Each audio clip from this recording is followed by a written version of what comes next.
Good morning, everybody. Today we will start with our syllabus for AS level. Okay, the first chapter talk about physical quantities and physical units. We will use the SI quantities and base units for all physical quantities, and you have to understand how to change the units to base units. We have 7 base quantity, which are mass, which is measured in kilogram, length, which is measured in meter, time, which is measured in second, electric current, which is measured in ampere, temperature measured in Kelvin, amount of substance measured in mole, and finally luminous intensity measured in candela. If you asked to write base quantity, you have to use these 7. These are the base quantity and these are the base units. Okay, now if we talk about density, it's not a basic quantity because it is mass over volume. Mass is a basic quantity, volume is a length cube, so density is not a base quantity. Speed is not a basic quantity. All other quantities are derived quantity, and you have to remember how to change from base to derived or from derived to base. We know the units of measuring the length, like kilometers, which is not a small unit. We have meters, centimeters, and millimeters. To change from kilometer to meter, you have to multiply it by 1000. From meter to centimeter, multiply by 100. From centimeter to millimeter, multiply by 10. So if you want to change from higher unit to smaller one, you have to multiply. In the opposite side, if you want to change from small to bigger unit, you have to divide by the same value. Like from millimeter to centimeter, you have divide by 10 and so on. Now, since these quantities are not small, like kilogram, meter, okay, we use a prefix, okay? What are the prefix? It's a good way to write the values. Like if you want to say 1 millimeter, it's easier than to say 10 to the negative 3, okay? You have to remember these prefix. We will start with the positive prefixes, which are tera, 10 to the power 12. We use symbol capital T. Giga, all of us use giga in internet, which is 10 to the power 9. Mega, capital M, 10 to the power 6. Kilo, which is 10 to the power 3, like kilogram. If we say the mass is 5 kilogram, this is meaning 10 to the power 3 gram, okay, instead of using 5,000 gram. What about the negative multipliers? Like DC, we use DC meter 10 to the negative 1, centimeter 10 to negative 2, millimeter 10 to negative 3, okay? We have micro, nano, and pico. This is the way to write micro. This is micro. Micrometer means 10 to the negative 6. We have pico, which is 10 to the negative 12. Also, the area can be written in this prefix, like if we have 1 centimeter squared. To change centimeter squared to meter squared, it is 10 to negative 2 squared.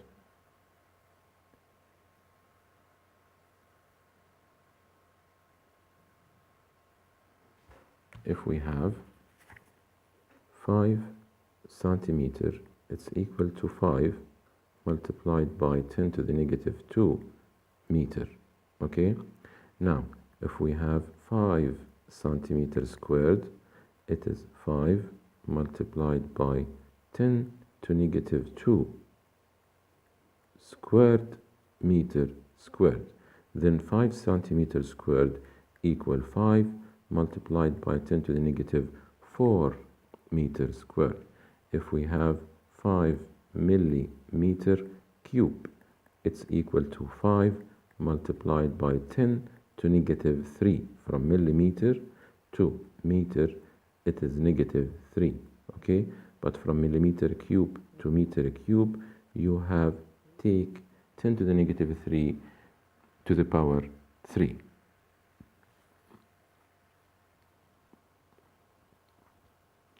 Okay,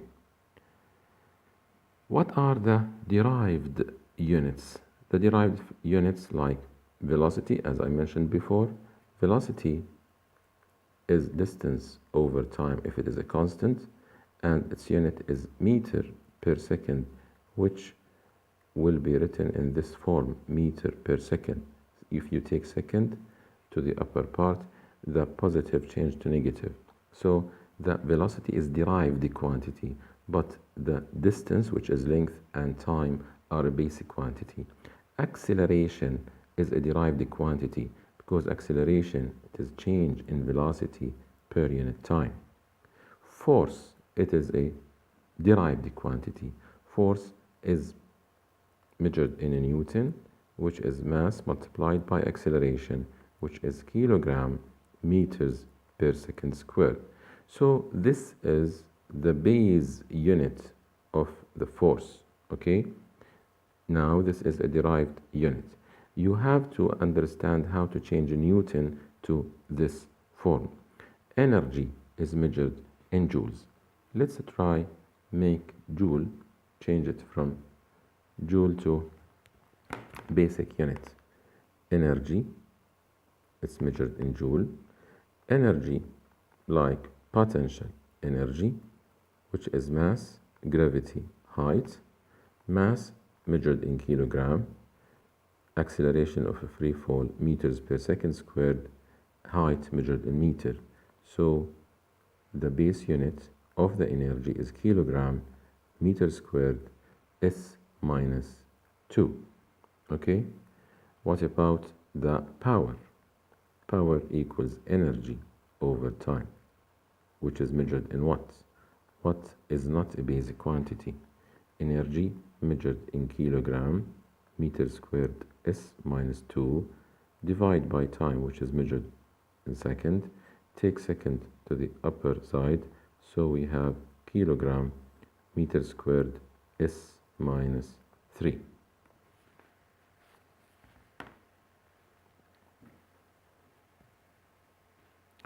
We have also the electric charge, okay? As I mentioned before, current is the base quantity and ampere is the base unit. So I equals Q over T, charge over time, and Q equals current multiplied by time. So Coulomb is a derived unit. The base unit is ampere multiplied by second. Okay, so most of the quantities are derived. You have to change the derived units to base units. It's an important question in externals. We have an important equations like V equals U plus AT, which is equation of motion. These equations have to be homogeneous and exact. What is the meaning of exact equation? Exact equation means that this is a right equation, like V equals U plus AT. This is an exact equation. Any exact equation is a homogeneous equation. What is the meaning of homogeneous? Homogeneous means that the unit of the left side equal the unit of right side of the equation. Any equation homogeneous, it's not exact all the time. Maybe it's homogeneous but not exact. Let's use this equation. V squared equal U squared plus 2AS. This a known equation. This equation is exact and homogeneous. Let's try. Speed measured in meter per second, and it is squared. This is on the left side.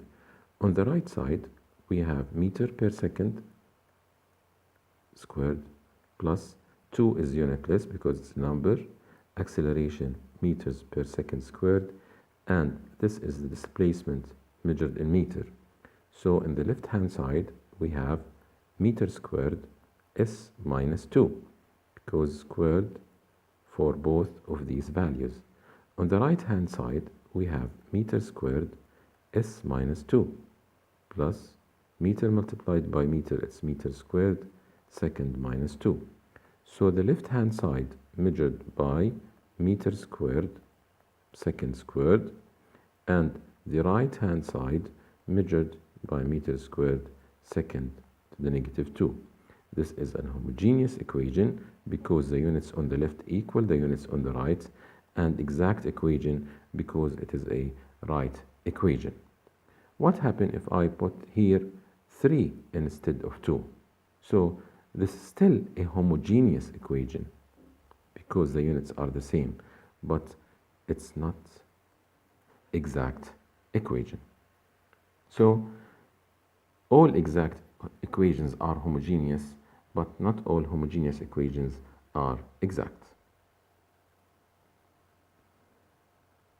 Now, you have to remember to write the units in this form, like speed, which is meters per second, and you have to remember to draw the figures in a good way. You have to use 2/3 of your graph paper, okay, as we do in O-level exams. Now, this table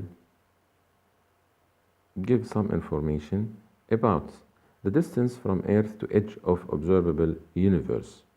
This value has to be memorized because maybe you asked about these values, like the diameter of the nucleus or diameter of atom, okay, or the length of hair or car.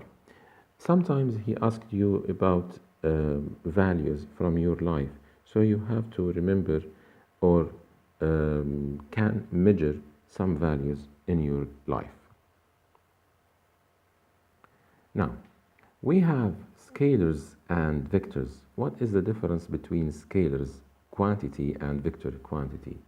Scalar quantities, it's quantities which consist of magnitude only, okay? Magnitude only. Vectors, it's a quantity consists of magnitude and direction. Let's try these values, or these quantities. Speed, acceleration, force, time, temperature, weight, length, area, moment, displacement, distance. We have many physical quantity in our life. Okay, now we have scalars like speed. Speed is a scalar. You just say I'm moving in speed of 10 meters per second without giving a direction. So this is a scalar quantity. Okay, temperature, it's also scalar quantity. Temperature is 20 degrees Celsius. Time, measured in second. Time is a scalar quantity. Length. All of these values have no direction. Distance. All of these values have magnitude only, so these values are scalars. What about vectors? The vector quantity have a magnitude and direction.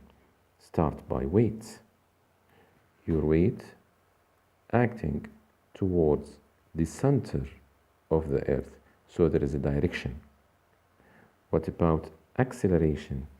It's also a vector quantity. Okay, force is a vector quantity because it has magnitude and direction. Displacement and moment also a vector quantities because it have magnitude and direction. What is the difference between speed and velocity. Speed have a magnitude only because it's a scalar quantity. Velocity is a scalar because it have magnitude and direction. It's a vector quantity. Okay, it's that. Let's say I have speed of 20 meters per second. If there is no direction for this speed, so it is scalar. If you say I have 20 meters per second towards north, so it's changed to vector quantity. In AS, you have to write the definition in a good way. If he asks you about the difference between mass and weight, you have to write mass is a scalar quantity. It is the amount of particles in object. Weight is a vector quantity. It is the force acting on the object toward the center of the earth. We have to write the definitions in this way. What is the difference between distance and displacement?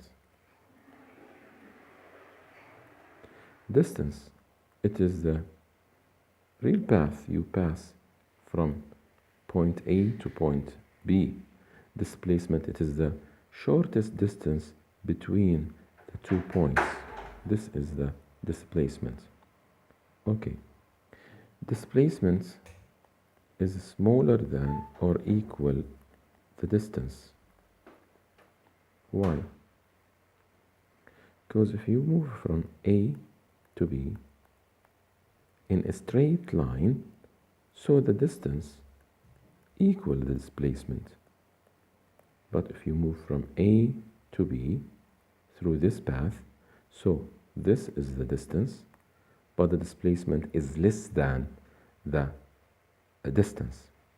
What happens if you move from point A and back to point A? So this is the distance traveled, the real path you pass, but the displacement is 0 because you back to the original point. Now we have here a table about scalars and vectors. Mass scalar, speed scalar, pressure and temperature scalar, and energy. Most of the students put energy as a vector quantity. Pressure and energies are scalars. Work is a scalar also. What about vectors? We have weight and force as well, because weight is a type of force, velocity, acceleration, and displacement, as I mentioned before. Sometimes they ask about the kinetic energy of athletes, okay? It is half mv squared. And you're given the distance and time to calculate the speed. The students are not given the mass of the athlete. The mass of the athlete is about 80 kilogram, okay? This is a good number to remember, and it's used all the time. How to represent the vectors?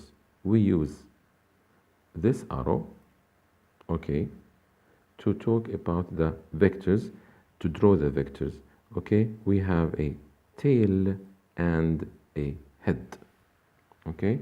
So we have a scale. Let's say we have 20 Newton. You may use a scale of 5 Newton for each centimeter. So you can draw only 4 centimeters. You have to remember that the arrow is not a part of the 4 centimeters. You have to draw the arrow like this, okay? Or if you can't put the arrow at the tip or at the final part of the line, you just draw the arrow in the middle of the line. To find the resultant force by drawing, if we have 2 arrows in the same direction, the resultant is adding up of the forces because the forces acting in the same direction. So you can draw the first force, which is 20 Newton, let's say 2 centimeters, and starting from the head, draw the other force, let's say 3 centimeters, Okay, now the total is starting from the starting point till the end point. This is the resultant force, which is 20 plus 30, it's 50 newtons. When we talk about vectors, maybe the question talk about forces, about velocities, accelerations. All of these are vector quantities. Now, if the two forces are acting in the opposite direction, like this, you draw first force, okay, 30 Newton, and from this head, you draw 20 Newton, okay, so the resultant force is from the first point, starting point, till the end of the arrow, which is 10 Newton, okay. This is the resultant because you subtract the larger value from the smaller values. What happens if the forces are not in the same direction? If we have, this is F1, let's say 3 Newton, and this is F2, 4 Newton, acting downward. How to find the resultant value? Find, or draw, or take a scale.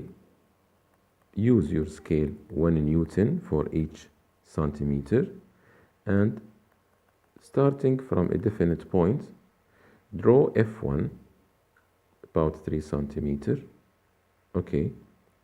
Then from the head of this arrow, you can start another point, okay, and draw the second force, which is 4 Newton, okay.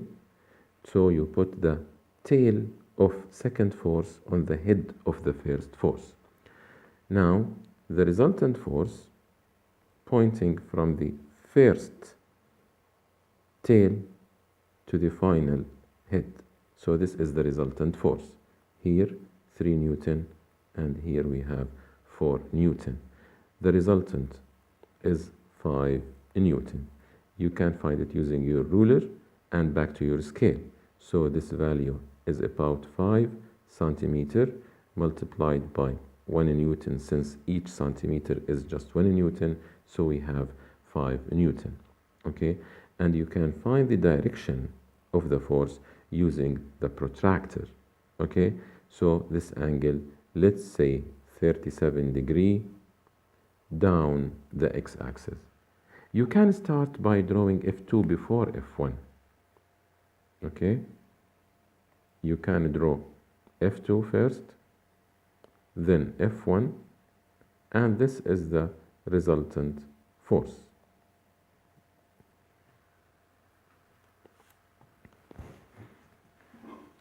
Now we have here an example.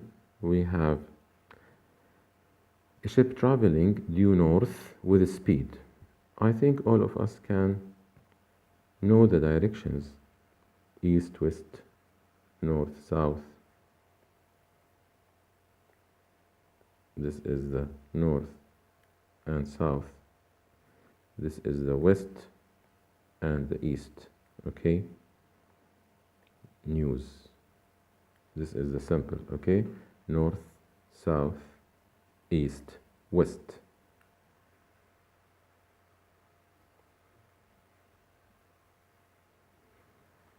Okay, 12 kilometers per hour relative to water. There is a current of water flowing 40 kilometers per hour, okay, in easterly direction towards east.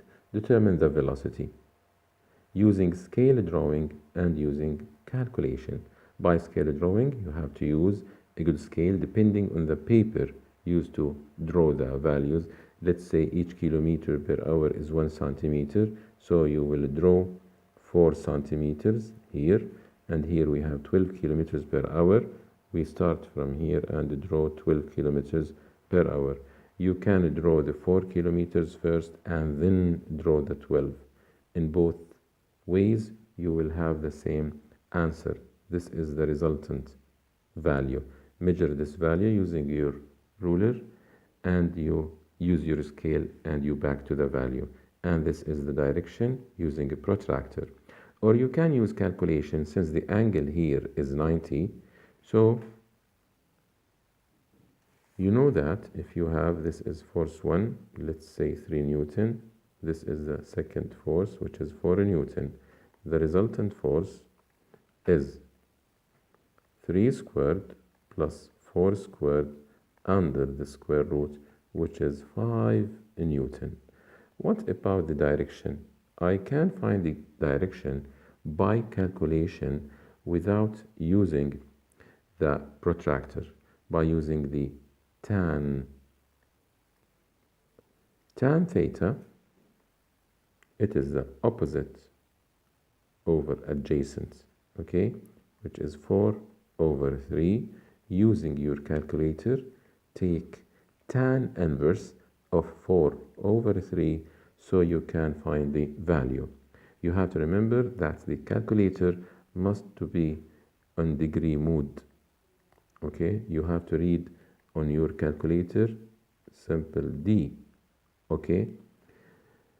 Now, what if I want to find this angle instead of that angle, okay? It's very easy.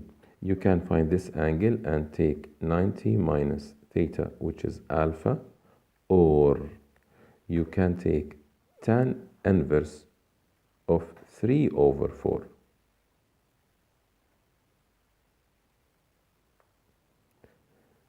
Again, this is force 1, force 2, and this is the resultant. If you want to find this angle, and this is x and y, so theta equals tan inverse y over x. But if you want to find this angle, theta equal tan inverse x over y. So the value here give you from where you measure the angle. If the x value is down, so you measure your angle according to x. If the y value is down, so you measure your value according to y axis. If we have angle and it is not the same or not 90 degree like this, what can I do? You have to draw in the same way.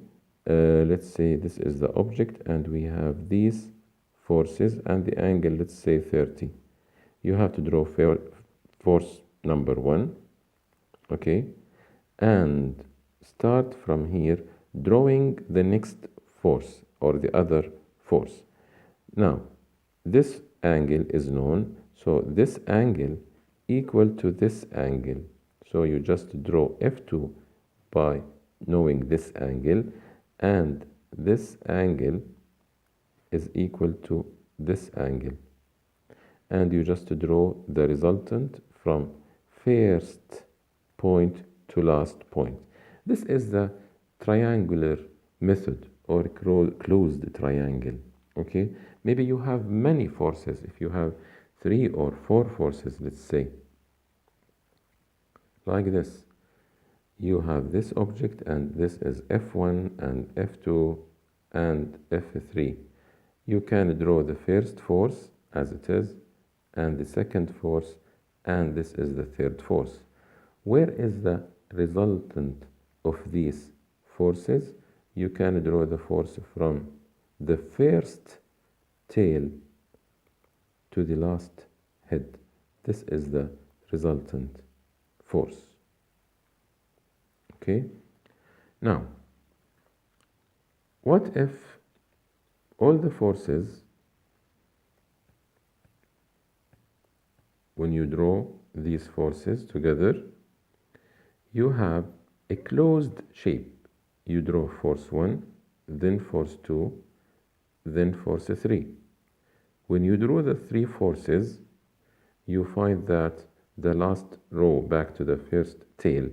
So the resultant force is 0.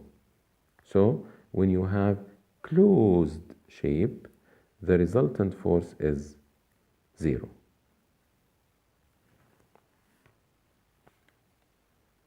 Let's back to this example. Here, this is force 1, and this is force 2, and this is force 3. This is W3. The value in the rope here, which is the tension, is W2. The value here is W1. Now, there is another way to solve this type of problems using the resolving of the vectors. Okay? If we have a vector, I can resolve this vector to two components, one in the vertical direction and the other in the horizontal direction. Let's say this is the x and the y axes, and this is your force, and this is the angle. This vector have two components. One of these on the x-axis, this is the force in the x-axis. The other one is in the y-axis. Okay, so we have two components, Fx, force in x, and Fy. Fx, it's equal to the force itself multiplied by cosine the angle between the force and the x-axis. So Fx equal to F cosine the angle, and Fy, it's equal to F multiplied by sine the same angle. Let's take values. Here 10 Newton and the angle is 30. So if you want to find the components, Fx is equal to 10 cosine 30 and Fy is equal to F sine 30. So you can delete this force and only you draw Fx and Fy. Okay? If you have many forces, you can take each force and draw the components depending on this way. This is the resolving. So the horizontal component is F cosine and the vertical component is F sine. Like here we have 620 Newton. The horizontal component is 620 cosine 25 and the vertical component is 620 Newton sine. Okay?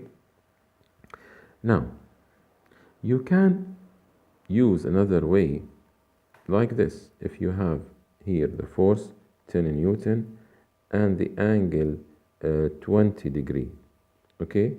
So in this question, you can take Fy equal 10 cosine 20 and the horizontal component is 10 sine 20.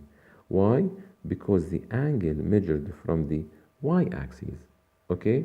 So if the force or the vector measured from the x-axis, the x component is cosine, and if it is measured from the y-axis, the y component is cosine, the angle. Why? Because if you have this is force in the x-axis and this is the force in the y-axis, this is our resultant force. And if we have this angle theta, so we know that sine theta equal Fy over F and cosine theta equals Fx over F. So the x component is F cosine, the y component is F sine if the angle measured according to x-axis. If the angle measured according to y-axis. Let's say alpha. So sine alpha equal fx over f, and cosine alpha equals fy over f. So it depends on the angle. Is it measured from x components or y components? In this way, all of the chapter 1 is finished. Please try to solve questions on this part.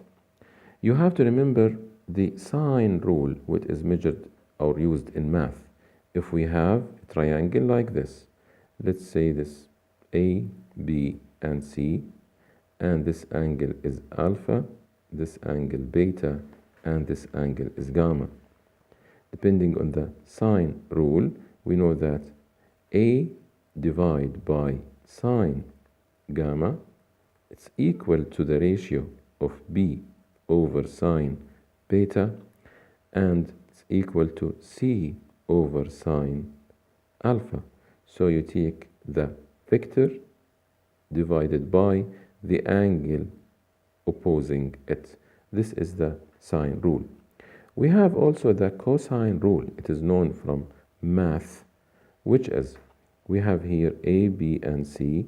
If you want to find the A value, so A squared equal B squared plus C squared minus 2ABC cosine the angle between the vectors. If you want to find B, this, so B squared, it's equal to A squared plus C squared minus 2AC cosine B, and so on. That's all today, and see you soon, inshallah. Assalamu alaikum wa rahmatullahi wa barakatuh.